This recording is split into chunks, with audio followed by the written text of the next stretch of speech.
merci de nous suivre sur Kivu Morning Post TV. Dans ce nouveau numéro, nous allons parler du prochain match des Léopards de la République démocratique du Congo. Vous le savez que les Fauves congolais reviennent d'une victoire en déplacement sur la pelouse du Gabon. Et pour les mois de septembre, la bande à Sébastien Desabre recevra les crocodiles du Nil du Soudan. On reçoit un journaliste sportif congolais évoluant de la partie orientale du pays pour évoquer cette rencontre. S'il faut comprendre la philosophie des sabres, ce n'est pas forcément une qualification à la Coupe d'Afrique des Nations quand il arrive. La dit si on se qualifie à la CAN 2023, ce serait peut-être un bonus.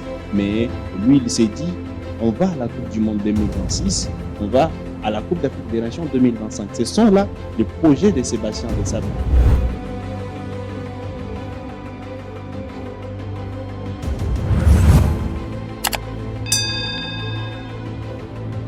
David, bonjour et certes bonne arrivée. Bonjour Ben, et ça me fait plaisir de retrouver encore une fois les téléspectateurs de Kivu Morning Post. Les Soudan qui va rester bon dernier avec 6 points face aux Léopards de la RDC qui se sont relancés après la victoire face au Gabon. Un match très compliqué et très ouvert pour les deux équipes. Bon, je ne dirais pas que c'est un match compliqué pour les Léopards, parce qu'il suffira d'un nul pour que les Fauves congolais puissent se qualifier à la phase finale de la Coupe d'Afrique des Nations. Et donc, moi, je pense que ce sera juste un match qu'il faudra prendre avec beaucoup plus de considération afin peut-être bien déterminer premier. En attendant les scores qu'il y aura entre Gabon-Mauritanie. Mais voilà, les Fauves congolais ont leur destin en main. Et il faudra justement pas négliger juste cette rencontre. Mais je pense que tout est plié au vu de la forme actuelle de l'équipe nationale. Cette amélioration, tous ces changements au sein de l'équipe nationale qui se sont instaurés. Moi, je pense qu'on a déjà une très bonne équipe et on ne peut pas avoir peur du Soudan. Alors, si on revient sur les parcours des Léopards de la RDC depuis l'arrivée de Sébastien Desabre, ça sera une victoire face à la Mauritanie, un match nul face à cette même sélection et une victoire contre les Gabon. Les Congolais sont désormais en confiance. Selon vous, c'est quoi cette valeur ajoutée de Sébastien dans la sélection nationale de la RDC depuis son arrivée? Déjà, il a mis du sérieux dans le travail au sein de l'équipe nationale. On sent qu'il s'est beaucoup plus investi. Il est parti aller chercher des joueurs en Europe parce que, vous savez, il a fait une tournée au niveau de l'Europe. Question d'aller justement dénicher quelques talents et prendre langue avec certains, notamment Dylan Batubinsika qui a répondu présent lors du précédent rassemblement. Et donc, il s'est beaucoup plus investi et il s'est inscrit dans la durée. Parce que s'il faut comprendre la philosophie des sabres, ce n'est pas forcément une qualification à la Coupe d'Afrique des Nations quand il arrive. Il avait dit si on se qualifie à la CAN 2023, ce serait peut-être un bonus. Mais lui, il s'est dit, on va à la Coupe du Monde 2026, on va à la Coupe d'Afrique des Nations 2025. Ce sont là les projets de Sébastien Desabre. Mais au vu du travail et les sérieux qu'il a installé, et puis ces climats favorables à presque tous les joueurs, on sent que c'est un groupe qui vit bien en équipe nationale et c'est en fait de bon augure. Et moi, je pense qu'on peut saluer fortement le travail abattu par Sébastien Desabre aujourd'hui parce qu'il a mis en confiance presque tout le monde. Il a retravaillé même à lui tout seul. Il a retravaillé même la communication de la FECOFA parce qu'il s'est investi dans la communication. Même il a voulu que l'équipe nationale soit bien vendue. Il a voulu que le football congolais soit bien vendu. Moi, je pense que c'est un entraîneur qu'il faut beaucoup plus aujourd'hui féliciter parce que à quelques mois, justement, je pense en septembre prochain, il va totaliser une année à la tête de la sélection nationale congolaise. Je pense que dans 9 mois, il a vraiment installé quelque chose qu'on avait perdu depuis très longtemps. Parce que depuis l'ère Ibengue qui avait bénéficié d'une bonne génération, on n'avait pas vraiment vu quelqu'un s'investir de cette manière-là. Et puis, il s'inscrit dans la durée. Et moi, je pense que Sébastien Desabre pourra récolter le fruit de ce travail qu'il est en train de faire, je pense, dans 2 ou 3 ans. Mais la performance, même sur les terrains, ça s'est fait voir parce que ça faisait très longtemps qu'on se sentait en confiance quand on voyait un match de Léopard. Mais contre le Gabon, contre la Mauritanie, on a senti une équipe beaucoup plus à l'aise, une équipe qui déploie son jeu sans beaucoup plus de difficultés et arriver à battre quand même le Gabon à Franceville, une équipe qui n'avait perdu, ça faisait plus de 20 ans que le Gabon avait perdu à domicile. Et les fauves congolais, les léopards, sont parvenus à gagner ce match. Moi, je pense que, voilà, on ne peut que jeter de fleurs à Sébastien Desabre et lui souhaiter justement de poursuivre sur cette lancée-là. Il y aura prochainement des élections à la tête de la FECOFA. Et puis, je pense qu'il y aura des changements. Mais je voudrais qu'on puisse laisser Desabre poursuivre avec ce travail qu'il a déjà entamé, qu'on laisse le staff technique installer tout pour préparer la qualification à la Coupe du Monde. Je pense que le ministre des Sports en a parlé juste après cette victoire de Léopard. Il faudrait mettre toutes les chances de notre côté pour parvenir à cette qualification à la Coupe du Monde 2026 parce que quand même, l'Afrique a eu 4 places de plus. Et donc, il ne faudrait pas manquer à ces rendez-vous-là. Et cette équipe, ce qu'on voit avec cette équipe, on peut y arriver. Alors, après la victoire face à la Mauritanie et les matchs nuls, Sébastien Desabre a réussi quand même à convaincre d'autres joueurs qui ont rejoué la tanière des Léopards lors du dernier match. Vous avez évoqué les cas de Batumbi Sika et Omeni Kemfoulou. Croyez-vous qu'avec cette victoire, d'autres binationaux vont emboîter ces pas, de renforcer l'équipe pour les prochains matchs face au Soudan? Moi, je pense qu'ils sont obligés. Ils sont obligés parce que on ne voudrait pas de joueurs qui vont venir juste pour disputer la Coupe d'Afrique des Nations. Là, je m'adresse directement à Aaron Wan-Bissaka. Moi, je pense que c'est le moment pour lui de se décider et de venir en équipe nationale pour la prochaine trêve. S'il ne vient pas, on dira peut-être bien il est juste venu pour la Coupe d'Afrique des Nations. Moi, je pense que le gars qui était là ont fait le travail. Ils ont remonté la pente et on est justement sur la bonne voie de nous qualifier à la Coupe d'Afrique des Nations. C'est le moment pour des joueurs comme Bissaka. Certes qu'on l'a déjà, qu'on le veut forcément, mais il faut que lui aussi se décide et qu'il vienne participer à cette campagne des éliminatoires comme ça. Quand il arrive à la phase finale de la Coupe d'Afrique des Nations, il se sera déjà installé, et il sera en confiance en équipe nationale et donc à lui de venir pour la trêve du mois de septembre, même si c'est très difficile, ne s'est pas encore prononcé officiellement. Desabre l'avait dit, il ne va pas forcer les joueurs à prendre leurs décisions. Et nous, on ne force pas la main à Aaron Wan-Bissaka, mais moi, je pense que c'est le moment pour lui de se décider et de venir en équipe nationale parce que ces derniers matchs des éliminatoires va lui permettre de s'acclimater, de prendre la température du groupe, participer à cette cohésion qui se travaille déjà avec l'équipe nationale de la RDC. Et donc, à lui de se décider, même si il faut ajouter d'autres joueurs. On n'est pas sûr qu'ils vont venir, comme Simon Banza. On parle de Touanzébé, on parle de Jean-Philippe Mateta. Mais bon, tous ces joueurs ne se sont pas encore décidés, mais on aimerait bien que certains puissent se décider pour ce tout dernier match. Parce qu'on ne voudra pas des joueurs profiteurs. Laisse-moi les dire ainsi. Je sais que je suis dur, mais on ne voudra pas des joueurs qui viendront perturber le mental du groupe, l'ambiance du groupe. Il faut qu'ils puissent s'acclimater pour qu'à la Coupe d'Afrique des Nations, on ait un bloc, qu'on ait une équipe compacte qui pourra faire très mal, même à de grandes équipes comme le Sénégal, l'Algérie ou encore le Maroc. Et donc, on a encore du temps. Les joueurs ont encore du temps de se décider. Et côté renfort, moi, je pense que j'ai juste besoin de voir Aaron Wan-Bissaka au mois de septembre ou encore Gédéon Kaloulou, il est déjà venu. Donc ce ne sera pas un nouveau, mais je veux vraiment un renfort sur le couloir gauche parce que au milieu de terrain, quand même, on a déjà des joueurs de qualité.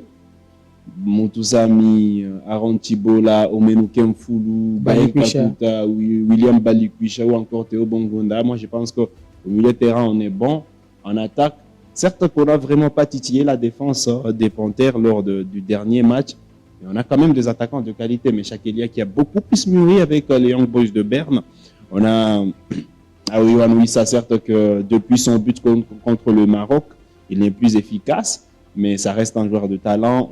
Et puis, il faut compter sur les retours de Bakambu pour la prochaine trêve. Et donc, on a une très bonne équipe. Moi, je pense qu'on a beaucoup plus besoin d'un renfort sur le flanc droit. Parce que derrière Moukoko Amadé, ça ne rassure pas, même s'il a sorti quand même un match à saluer contre le Gabon.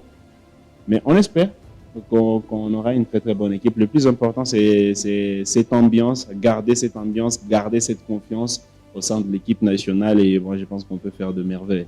La paire défensive, Chancel Mbemba, Dylan Batubisika, une assurance déjà pour la suite? Une forte assurance parce que moi j'ai été ébloui, j'ai été surpris du jeu. Bon, pas forcément surpris, mais j'ai quand même, ça m'a fait plaisir de voir Dylan Batubisika à ce niveau-là. Il a cette sérénité qu'il dégage. Et puis moi je l'ai trouvé très propre en défense, Mbemba, lors du match contre le Gabon. Et il est serein, il ne joue pas dans la précipitation, de l'intelligence surtout. Il crée une certaine spontanéité dans la défense et puis dans le jeu de l'équipe nationale. Et puis derrière, il s'est retrouvé avec un gardien beaucoup plus en confiance également, Lionel Mpassi. Moi, je pense qu'on a déjà une très très bonne défense. Comme je l'ai dit, à cette défense, au-delà de la paire défensive, on ajoute un latéral droit de qualité, Gédéon Kaloulou, encore Aaron Van Bissaka, et on peut faire justement... on peut produire, on peut créer la surprise, pourquoi pas en Côte d'Ivoire au mois de janvier prochain. L'incertitude plane encore sur le stade qui recevra bien sûr les matchs face au Soudan, puisque le stade des Martyrs n'est toujours pas homologué. Un casse-tête pour l'instant? Je pense que c'est un casse-tête, oui, mais bon, on a joué contre la Mauritanie à Lubumbashi. Il n'y a pas eu vraiment de bémol, même si on aimerait bien jouer contre 80 000 personnes à Kinshasa. C'est aussi une autre pression, mais bon, quand on a un public chez soi, jusque-là c'est très difficile parce que le stade n'est pas homologué, le stade de Martyrs. Quand il arrive à la tête du ministère des Sports, Kabulo Mwana Kabulo avait dit qu'il va s'investir beaucoup plus pour qu'il y ait une contre-expertise de la CAF, une nouvelle visite d'inspection pour que les stades soient homologués, mais jusque-là, c'est sans suite. Et puis, il y a des jeux de la francophonie qui seront organisés au sein du stade de Martyrs. On n'est pas vraiment rassuré si la pelouse pourra répondre, encore une fois, pourra être homologuée par les experts de la CAF. En tout cas, moi, je suis sceptique. J'espère que le match, il y a de fortes chances d'évoluer encore une fois à Lubumbashi parce que le stade de Martyrs est loin d'être fini. Les travaux sont loin d'être terminés. Au tableau de pondération, la Mauritanie va rester en tête avec 8 points, la RDC en ex-aequo avec les Gabon, les Soudan, bon dernier avec 6 points. Tous ces pays peuvent espérer une qualification. On peut parler dans des groupes très relevés dans cette compétition. Moi, je pense que c'est le groupe qui a vraiment régalé presque tous les amoureux du ballon rond parce que jusqu'à la dernière journée, toutes les équipes ont leur chance de qualification. Même si la Mauritanie et la RDC aujourd'hui sont en ballottage favorable parce qu'en cas des nuls entre Gabon-Mauritanie et un nul entre RDC Soudan, c'est la Mauritanie et la RDC qui se qualifient.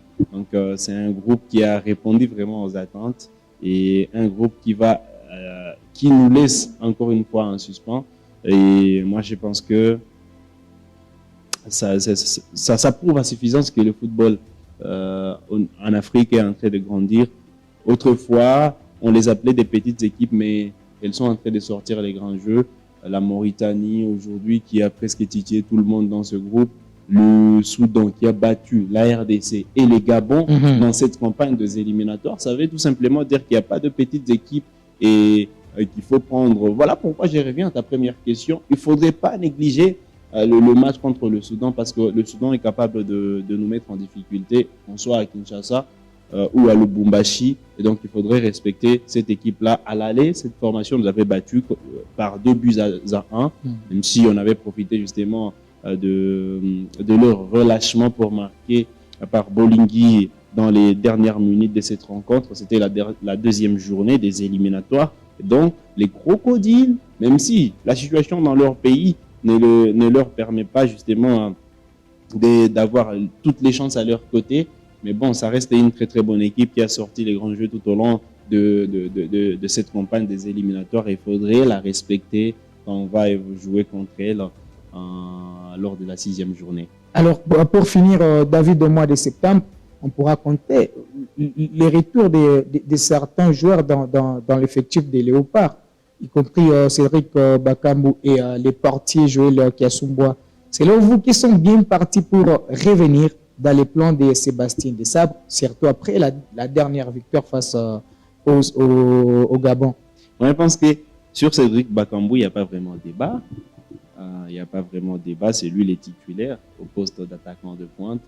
On a vraiment cherché à combler son absence avec Wissa et Fiston Kalala Mayele. Mais Bakambu, ça reste quand même l'un des cadres de la sélection nationale. Et moi, je pense que quand il revient, il va retrouver sa place de titulaire. On s'est plaint. Suite à ce carton rouge, et on avait vraiment peur d'évoluer sans Bakambu. Moi, je pense que s'il est là, c'est une valeur ajoutée. S'il est là, il est forcément titulaire au sein de l'équipe nationale. Sauf que je suis sceptique sur la titularisation du portier Joël Kiassoumbois, déjà parce qu'il va revenir, il va revenir juste à quelques jours de la trêve du mois de septembre. Il n'aura pas vraiment suffisamment de temps de s'acclimater, le temps de retrouver complètement le terrain. Et donc, et aussi au vu de la prestation de Lionel Mpassi est bien parti pour aller chipper cette place de titulaire à Joël Kiassoumbois. Et donc, tout est clair. Bakambu titulaire, Kiassoumbois peut encore attendre avant de retrouver la place de titulaire au sein de l'équipe nationale. Allez, David, ça a été un plaisir. Merci d'avoir honoré notre invitation. C'est toujours un plaisir d'être là. Ça me fait plaisir de retrouver les téléspectateurs de Kivu Morning Post, comme je l'ai dit au début.